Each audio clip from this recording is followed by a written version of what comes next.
नमस्कार, बहुत स्वागत है आपका। आप देख रहे हैं किस्मत कनेक्शन और मैं हूं आपके साथ शैलेंद्र पांडे। ज्योतिष में सबसे महान, सबसे शक्तिशाली और सबसे पवित्र ग्रह माना जाता है बृहस्पति।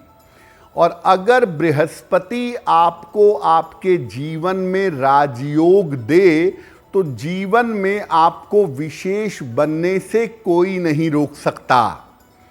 आज हम बृहस्पति के कुछ राजयोगों की बात करेंगे और आपको बताएंगे कि उन राजयोगों का आपके जीवन पर कैसा प्रभाव पड़ता है। तो आज हम बात कर रहे हैं बृहस्पति के राजयोगों के बारे में। बृहस्पति का पहला राजयोग कौन सा है और इसके प्रभाव क्या हैं? बृहस्पति का पहला और सबसे सशक्त, सबसे ताकतवर राजयोग है हंस योग। हंस योग बृहस्पति का पंच महापुरुष योग है। बृहस्पति जब कुंडली में कर्क में हो, धनु में हो या मीन राशि में हो तो हंस नामक योग बनता है। इसकी एक शर्त ये भी है कि बृहस्पति लग्न से केंद्र में होना चाहिए। अगर कुंडली में हंस योग है तो व्यक्ति तपस्वी, विद्वान और ज्ञानी होता है। ऐसे लोगों को बिना प्रयास के जीवन में नाम, यश और सम्मान मिल जाता है। जिनकी कुंडली में हंस योग होता है, ऐसे लोग राजनीति में, कानून के क्षेत्र में और एजुकेशन, शिक्षा के क्षेत्र में बहुत सफल होते हैं। बृहस्पति का मतलब दैवीय कृपा भी होती है, इसीलिए जिनकी कुंडली में हंस योग होता है उनके ऊपर ईश्वर की विशेष कृपा देखी गई है। अगर कुंडली में हंस योग है यानी आपके ऊपर ईश्वर की कृपा है, आप ज्ञानी हैं, तपस्वी हैं, तो आपको हमेशा अहंकार से बचाव करना चाहिए। और ऐसे लोगों को हमेशा खाने की आदत पर ध्यान देना चाहिए, क्योंकि इनकी खाने की आदत इनको कभी कभी बहुत मोटा और बहुत बीमार बना देती है। अब जानते हैं कि बृहस्पति का दूसरा राजयोग कौन सा है और इसके प्रभाव क्या हैं। बृहस्पति का दूसरा राजयोग है गज केसरी योग। गज मतलब हाथी, केसरी मतलब शेर। दो विशाल जानवरों का मतलब है अत्यंत ताकतवर और अत्यंत प्रभावशाली योग। गज केसरी योग कहते हैं अगर बृहस्पति और चंद्रमा एक दूसरे से केंद्र में बैठे हों तो कुंडली में गज केसरी योग बन जाता है।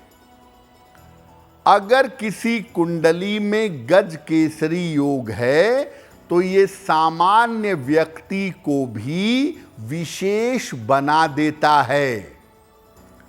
और गज केसरी योग कर्क लग्न में, वृश्चिक लग्न में और मीन लग्न में ज्यादा प्रभावशाली होता है।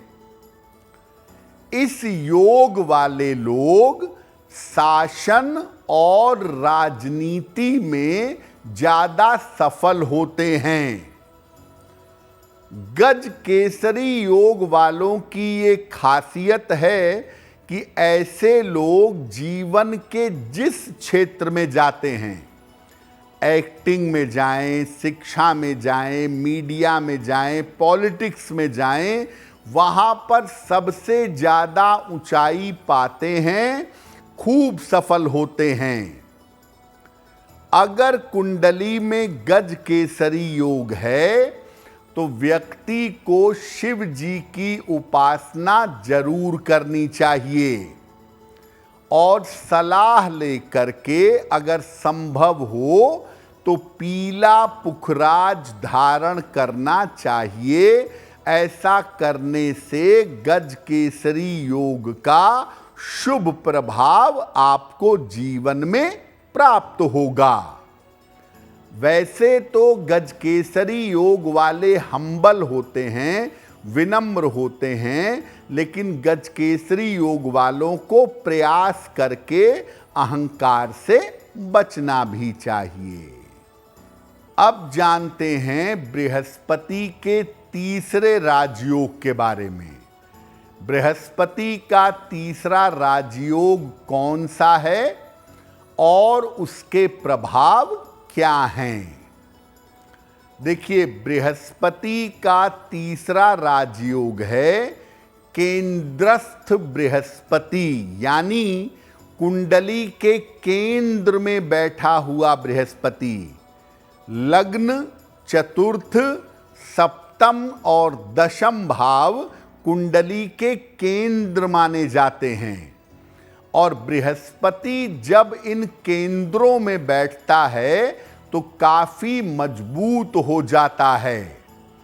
उसमें भी अगर केंद्र में साथ साथ लग्न में बैठ गया तो एक तो केंद्र भी है, दूसरा लग्न भी है। बृहस्पति दिग्बली होगा और अत्यधिक शक्तिशाली होगा।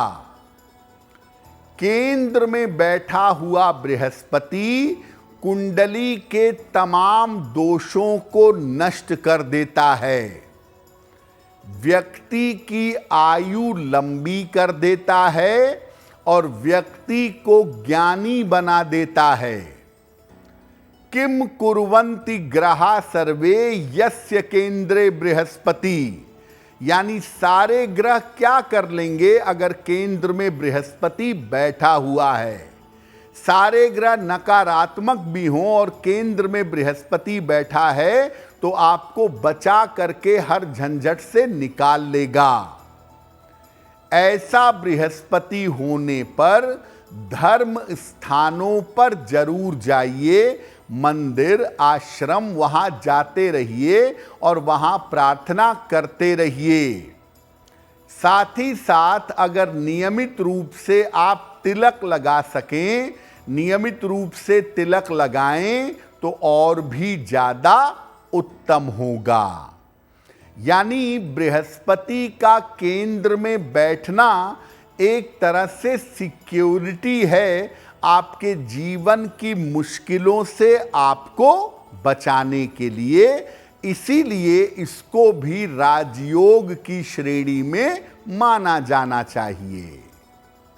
अगर आप मुझसे जुड़ करके अपनी समस्याओं का समाधान चाहते हैं और चाहते हैं कि आपकी समस्याओं को ज्योतिष के माध्यम से सुलझाया जाए तो आप हमसे संपर्क कर सकते हैं, जुड़ सकते हैं एस्ट्रो तक पर।